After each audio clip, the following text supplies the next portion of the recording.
Hello, welcome back to the Saturday Morning Black Party Podcast. Yeah, I'm sorry that it's been so long since the last episode, but finals and moving out and moving in and bad internet and a lot of terrible excuses. And I wish I could say that we're going to get right back on schedule as of now, but to be honest, I can't promise that we'll be having a regular episode of Saturday Morning Black Party every week until September. But until then, I do have some episodes already pre-recorded, and I'll be releasing a lot of in-betweens. No promises, but I'm going to try to put out some kind of piece of content every week. So hopefully you can look forward to that. But the reason I'm not going to be doing full Saturday Morning Black Party episodes every week is because living at home, it's harder to record these episodes because the internet is bad and don't have as much quiet time and other factors, but thanks for sticking with me.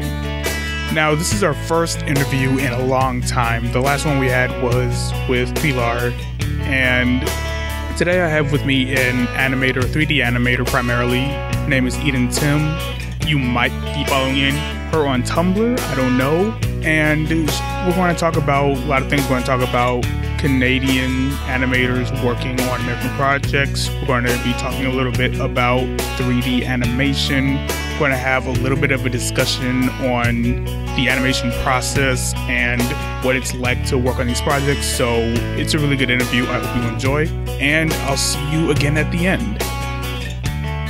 Hi, I'm Eden Timm. I'm a Canadian animator, and I work at Bardell Entertainment on the show Rick and Morty. I know you live and work in Canada, but you've worked on a lot of American properties. How does that work?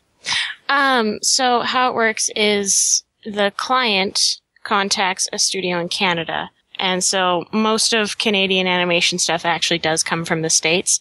I'm not sure if I'm allowed to really talk about how it works, but basically Canada has a lot of tax breaks.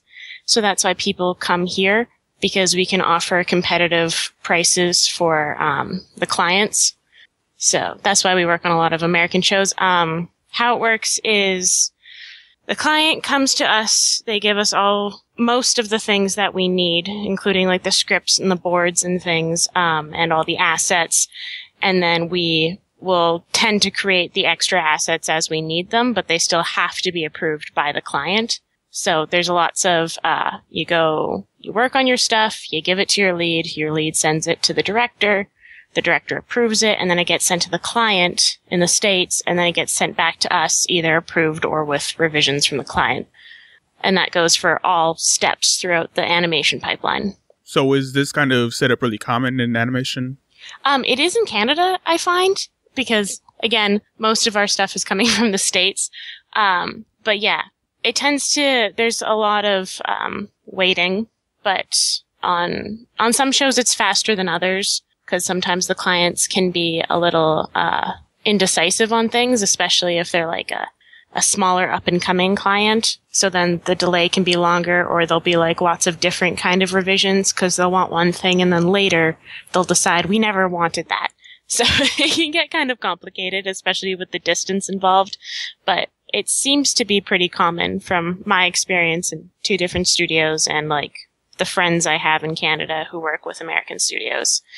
So have you ever worked on any Canadian shows? I'm pretty sure that Rocket Monkeys is a Canadian show, but that was also kind of interesting because I live in Kelowna, BC, and our studio was partnered with a studio in Vancouver, and they were kind of like our client, but we were working under them. It was a partnership. So they would send us stuff. We would work on it. It would go through our like supervisor in Kelowna, and then it would get sent to Vancouver to get approved. And I mean, that's kind of how it is at the studio I'm at right now at Bardell. I'm in the satellite studio, but it's not a partnership. We are both Bardell, because Bardell is in Vancouver and Kelowna. So that can also get kind of complicated. But yeah, on Rocket Monkeys, it was similar, but not as difficult, because we got to communicate straight with Vancouver, whereas when we're working with an American client, none of us animators ever get to talk to the client. Okay, that's interesting. Yeah. it's pretty cool. And you were telling me that right now you're recording from work and it's completely empty. You're the only one there. So is the studio just open 24/7 and you come in and work whenever you want? Well, it tends to still work as like a 9-to-5 job, but you can come and go as you need. At my studio, it's pretty flexible with, like if you need to take an afternoon off, if you have like some kind of appointment, you can make up the time if you want by coming in on the weekend to meet your deadline. So we all have like access to the studio 24/7. I just thought it'd be nicer to record in here because my cat isn't here and he's very loud. That was very smart. Yeah, but yeah, usually on Saturdays there'll be a couple people here. Not many people come in on Sundays.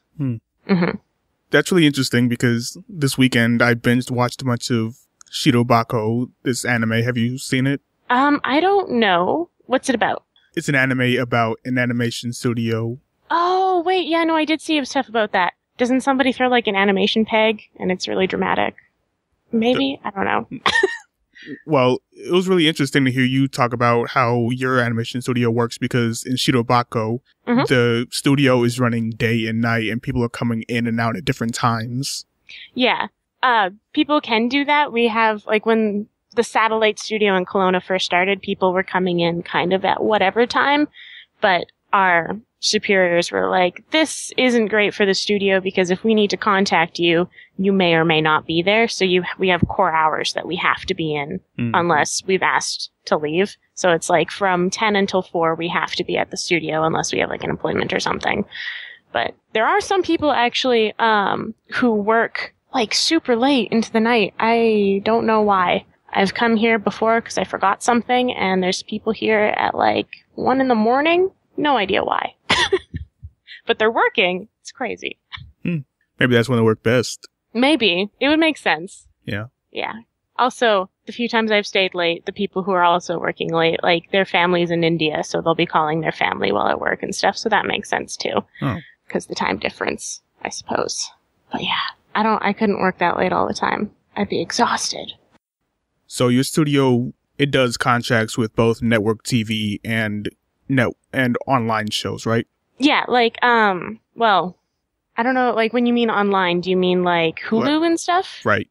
Yes, we did a Hulu show a while back, and we've done network TV. Right now we're mainly doing Netflix shows though. But yeah, we've done all sorts of things. Is there any difference that you notice between working on a Hulu or Netflix show and working on a network television show? Well, you get feedback immediately when it's a Hulu show. You don't have to wait for, like, people to review your show online. You can just look at the comments. So that was interesting. When we were working on Mother Up, we would, like, the animators and stuff would, like, share comments. And it was interesting to see how people were perceiving the show that we worked on so immediately. And, like, it wasn't at all filtered, which was sometimes funny. But when you're working on a network show, you have to wait so long for it to be released, and oftentimes there won't even be that much, like, stuff coming back on it. Like, people watching it won't talk about it. When I worked on MVA, Monsters vs. Aliens, the TV show, there was, like, nothing on it online. Nobody talked about it. So I was like, I don't know if the show's good. But when it's Netflix or Hulu, I mean, you can't have comments on Netflix, but there's ratings. So it's cool to see the immediacy of how people enjoy your work. But that's about the only difference. Okay. Now, I see a lot of your resume is 3D animation. What exactly do you do as a 3D animator? So as a 3D animator, we go through different stages and they get approved at the stages. So you get the boards. And they're all like hand-drawn 2D, really rough. And the first pass is basically creating the boards in 3D. And then, so you just have like the timing down as the same as the boards, the composition, you try and match as close to the boards, but the boards don't always take into the 3D environment. So you have to adjust things so the composition is nice and it reads well. You have to look for hookups, which means that one scene matches up to the next. The most common hookup is when you're watching a show and the horizon line in the background you tend to want to keep the horizon line even throughout the sequence, or else it gets really disorienting if it's really low and really high for the viewer. It makes you feel really uncomfortable when you're watching it.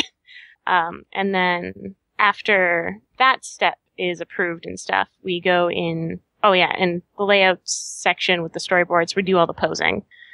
Then we go in and we do the breakdowns, which are like the in-between poses. So to translate that to 2D would be like the storyboard is the key poses. The second step is the breakdown, so it's the tweens. And then the final step would be the finalized animation where everything is smoothed out and you add in all the secondary animation and the lip sync, and all of those together, depending on the show, can take for 3D, it can take like a month and a half to 3 months for a 3D show. At least in my experience. I'm not sure about other 3D shows. But yeah, one episode can take a month and a half to 3 months. And that's only the 3D component? Yes. Okay. That's not including like the boards or building the assets or the sets. And it's not really including the composition and the after editing stuff, the lighting and things. That takes, I'm not sure how long that takes. I've never talked to a lighter before. But yeah, it's a pretty involved process. Okay. And what made you want to primarily go into 3D animation? Well, I always really liked 2D animation more. But when I went to school, one of my instructors told me when I asked if we would ever be getting more 2D classes, he told me 2D was a dying art. So I was like, oh boy. So I started getting more into 3D because there seemed to be more job opportunities for it. And the more I got into it, the more exciting it was for me. I still prefer 2D because it's more immediately gratifying. But 3D, you can get a lot more, a lot more detail into the animation than you can in 2D, a lot faster. And you can have a lot easier manipulation of the arcs and stuff. So you can do some pretty awesome stuff in 3D. And it's nice when it's done. It can look really pretty, but 2D forever will be my favorite. Yeah, overall I prefer 2D animation, and I like both. I wish they could coexist, but here in America, I don't know about Canada, but here theatrical 2D animation is completely dead. Oh yeah, there's the only really solid 2D animation in Canada is all television stuff. Right. Yeah, so if you want like 2D animation anywhere, you have to kind of 2D movie animation, you have to kind of leave North America to find studios that are like thriving on it still. Right. I don't think Japan does much 3D. Yeah, I'm not very sure. Well, at least not shows completely done in 3D. I know they use 3D effects. Yeah. Yeah. Actually, speaking of 2D and 3D coexisting, I don't know if you've seen any stuff to do with the movie The Prophet that came out. Is that the one about the African slave? Oh, no. This is a film my studio worked on. It's a film about a book that I've never read, but I hear it's incredible. But our studio, the way that we did it, it's a 3D animated film with some 2D characters in it and 2D backgrounds, and everything looks like it's been done in 2D. So if you have a chance, you should at least check out the trailer, because it's a very, very pretty film. I didn't work on it personally, but I know people who did, and the art book for it is incredible. Okay, I will check that out. Mm-hmm. Does it look kind of like the Peanuts movie that's coming out?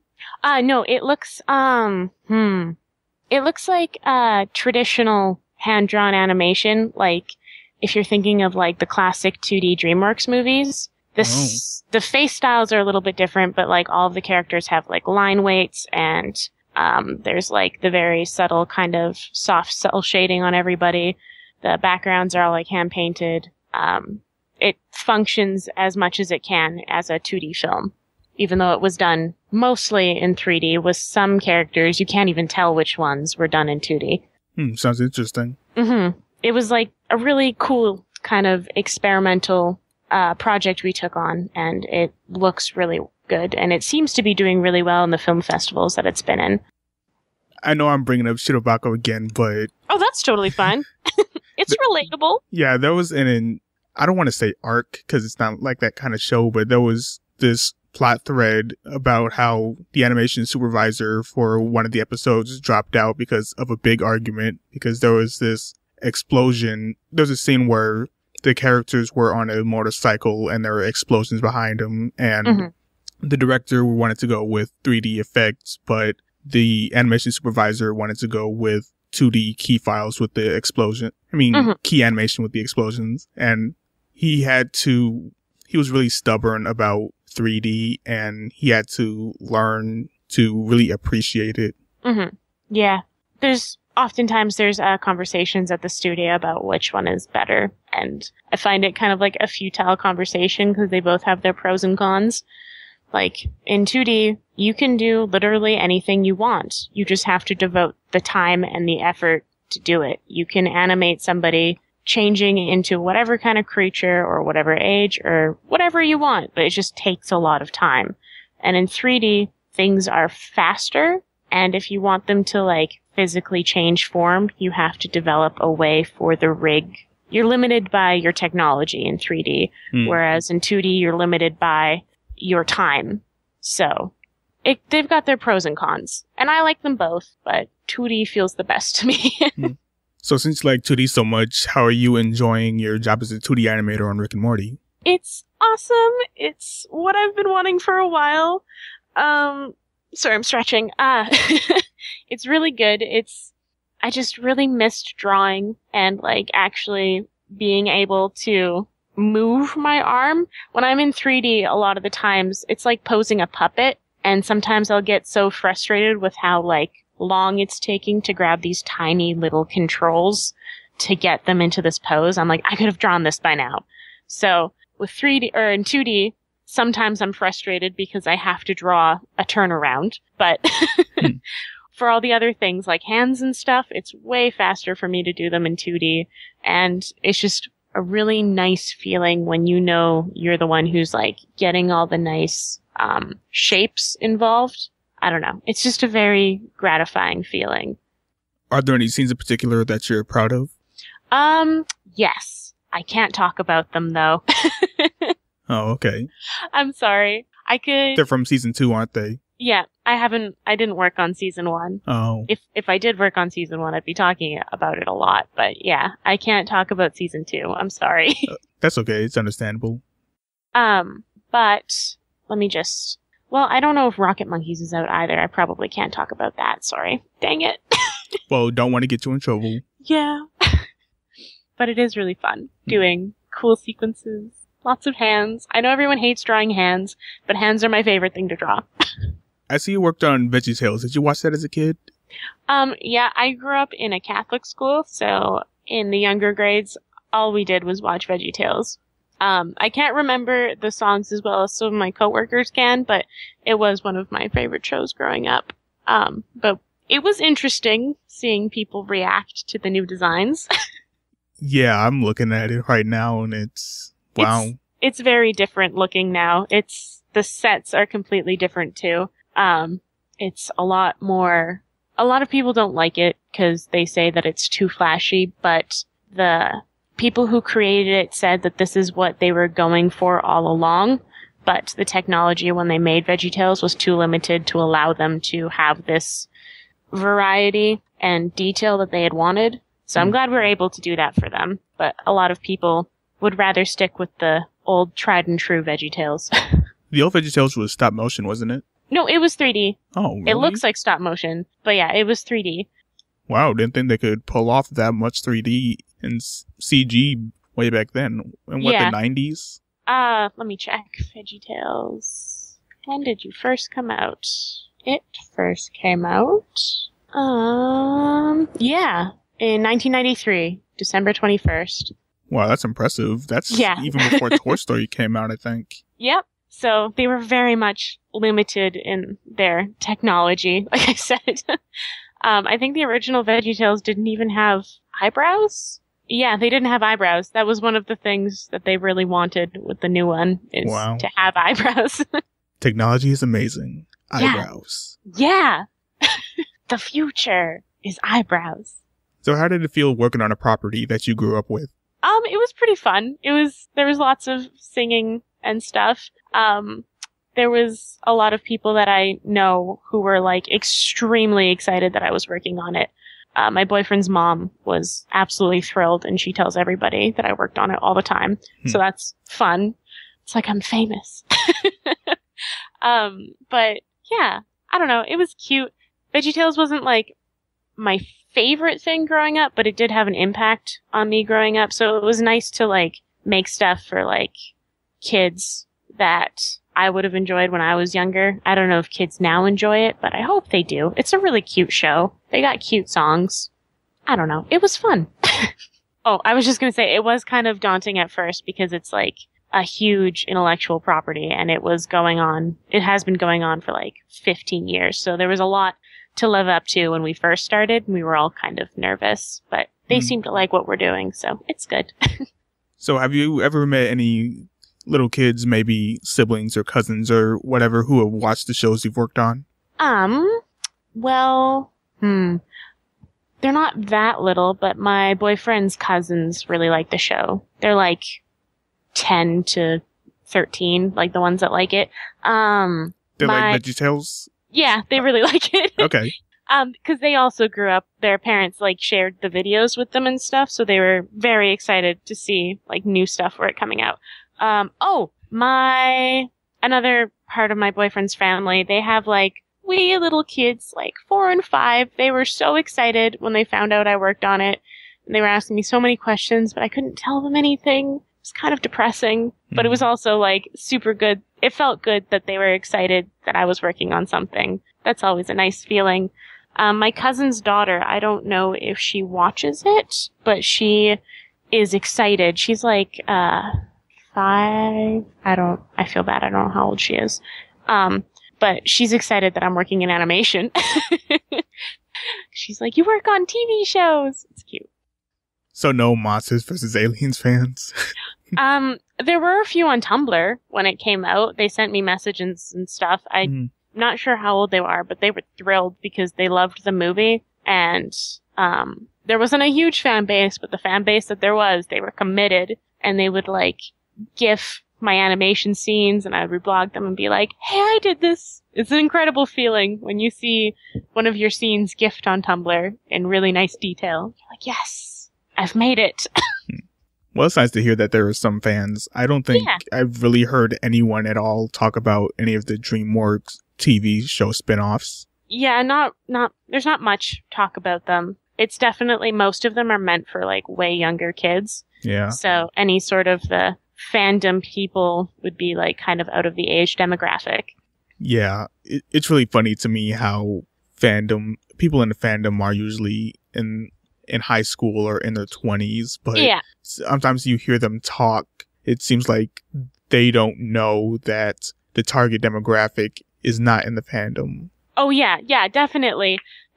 That's always something confusing for me, because as much as I like so much like children's television, I'm always very much aware that it's not made for me. So as I can appreciate it and I can enjoy it, but I don't want to ever forget that it was meant for a different audience. So when I'm critiquing it, I try and like keep that in mind and stuff. Yeah. Because I don't want to take it from little kids, because it was made for little kids and they deserve to have it without me ruining it for like ridiculous adult reasons.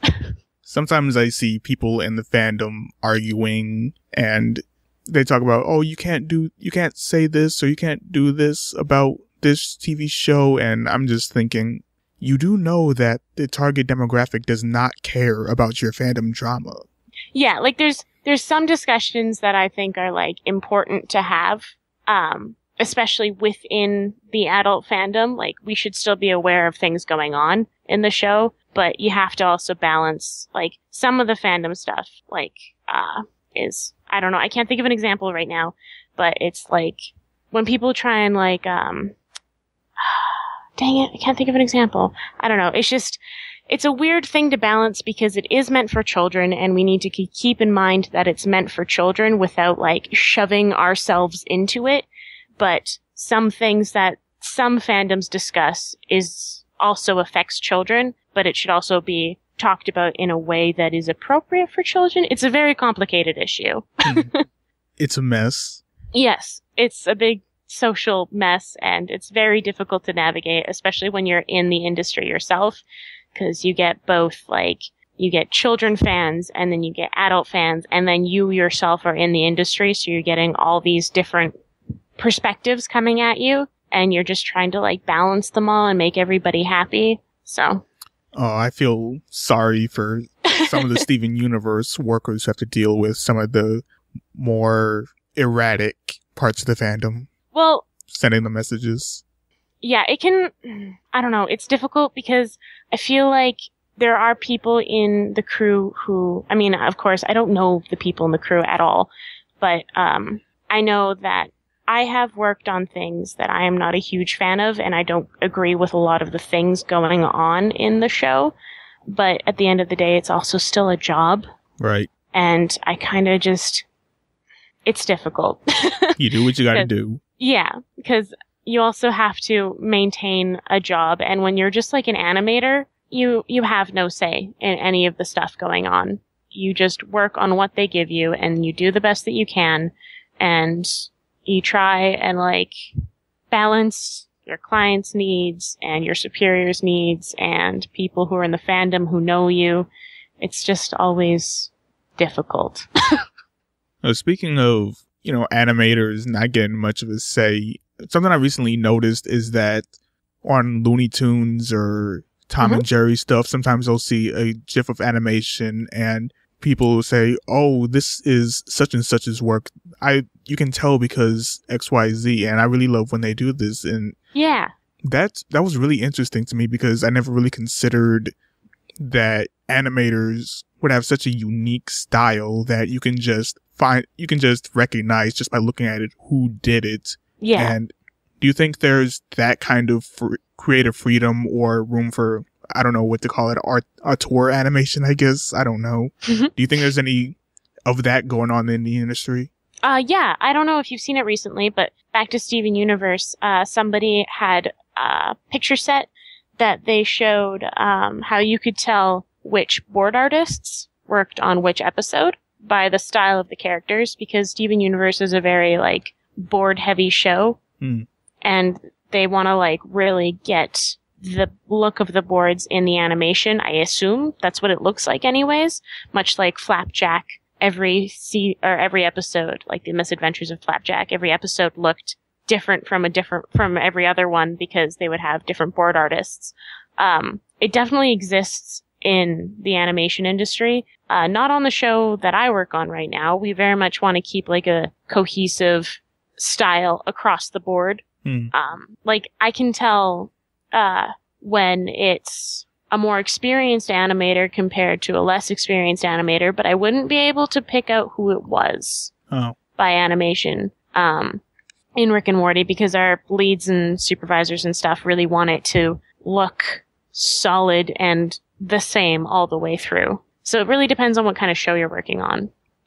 I was actually talking about something similar to this in the last episode. We're talking about how it seems like today cartoons compared to cartoons in the 20th century and maybe in early 2000s, cartoons today seem a lot more structured, and they want to stay on model a lot, want to stay consistent rather than doing a lot of creative stuff for visual gags or effect. Yeah, I think that has a whole bunch of different kind of, like a whole bunch of different variables affecting that. Like, on one hand, when you're working on, like, a 2D show, you're given stock poses to make it go faster. So a lot of the times, you aren't always given the creative freedom to change the pose up, because they'll be like, we want you to use this specific sequence from this other episode just to speed it up so we can, like, meet deadlines and things. And also, a lot of the people, like, doing the creative decisions were more involved in the animation, I think. Whereas, like, they were, like, higher ups, but they were also involved in the animation. Whereas, at least in my experience, our leads and stuff don't really animate as much as the people they're, like, seeing over. If that makes any sense. Like, they can tell us to do things, but we don't get as much freedom still. Okay. That was all over the place. But, yeah. basically, to make things faster, we try and stay on model so then we get less revisions from both our superiors and our clients and stuff. Because since it's not an in-house show, we don't get to talk with the creators of the show and like pass these questions on to them. We just have to go with, this is what they've already told us, so this is what we'll stick with, kind of thing. Okay. Whereas I think in more like in-house shows, they have more freedom to experiment and do creative things because the superiors on the show, like the people heading the show, are right there. You can just bring it up to them. That would explain a lot, because back in the time of Looney Tunes and Tom and Jerry in the 40s, 50s, 60s, 70s, there wasn't a setup like how you have really. Well, there was, but it wasn't as efficient, so they would have to rely a lot more on in-house. Yeah, it wasn't as easy to communicate across countries, so they would definitely have everything in-house, and then you can just talk to everybody within your group and shoot it by the writers or the directors, but in a sort of like a cross-country client relationship, it becomes a lot more difficult to have that sort of fluid conversation. Okay, so I'm going to ask you 3 questions that I ask every interview guest. And the first one is, what cartoon did you like as a child? Cartoons. I'm sorry. Cartoons. What cartoons did you like as a child? Okay. So when people ask you your favorite movies and you totally blank out, I really liked, like, as a child, do you mean like under the age of like 14? Sure. Okay. I really liked Cyber 6, the one with like the panther and the lady who like cross-dressed teacher. That was incredible to me. Like the opening sequence, I was totally smitten with it when I was a kid. I think I started watching Full Metal Alchemist when I was like 12. Nice. So that was one of my favorite. Do you like the 2003 one better or Brotherhood? I like some of the sequences in the 2003 one better, like the Greed and Ed fight in that one is incredible. But I like the plot of Brotherhood better because it's more cohesive and it has less plot holes and it makes sense. I like Whereas that better too. A lot of 2003 Full Metal Alchemist, at the end I was like, what is going on?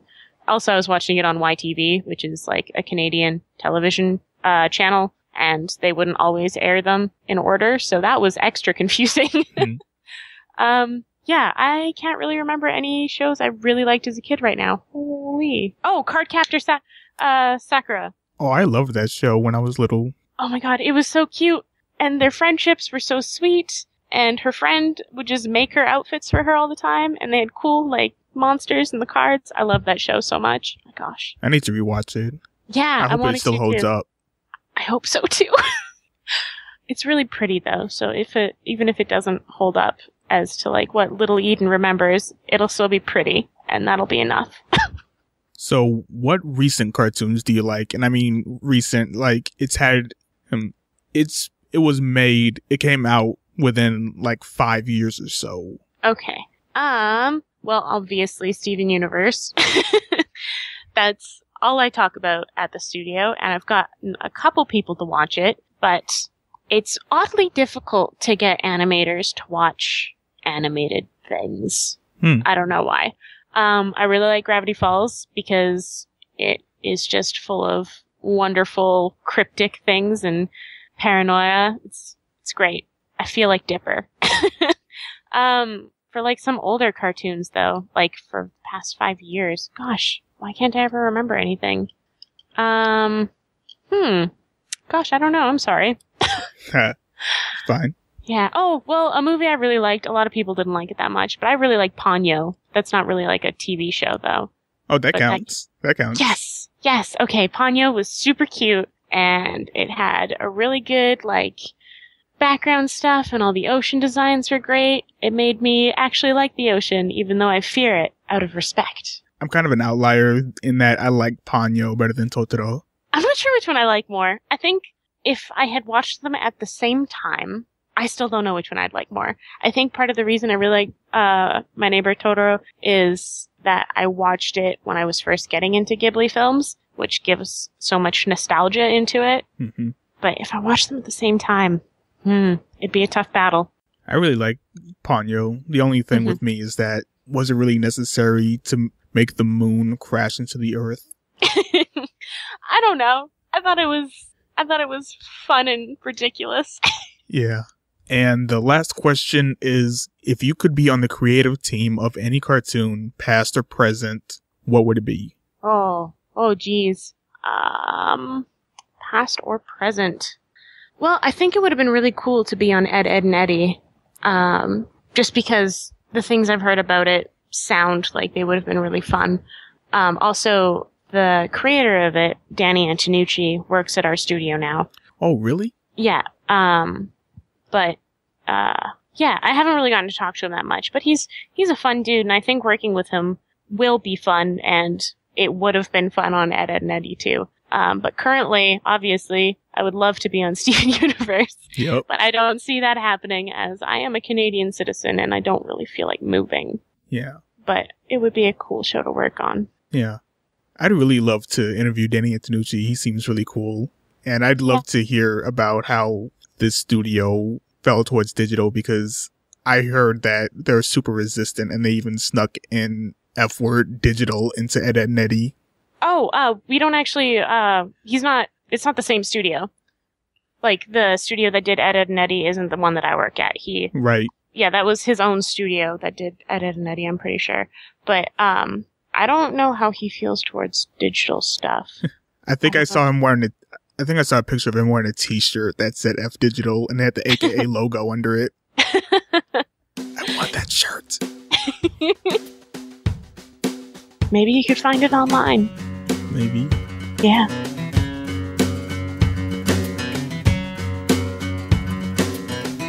And that was our interview with Eden Timm. It was a really interesting conversation. Learned a lot. Thank you for listening. We are the Saturday Morning Block Party Podcast. You can find us on SaturdayMorningBlockParty.com. That is our official website. And you can also listen to us on iTunes, on YouTube. You can find us on Facebook and Tumblr. And Tumblr is where we're most active. If you really like Twitter, you can follow us there too, I guess. No, I don't. I never update that Twitter. And you can find all of Eden's links in the description. If you are someone in the animation industry or know someone who is and you would like to be interviewed on this show, just send us an email. You can find that. You can send us a Tumblr message, a Facebook message, whatever. You can find where to reach us in the description. Thanks again for listening. See you next time.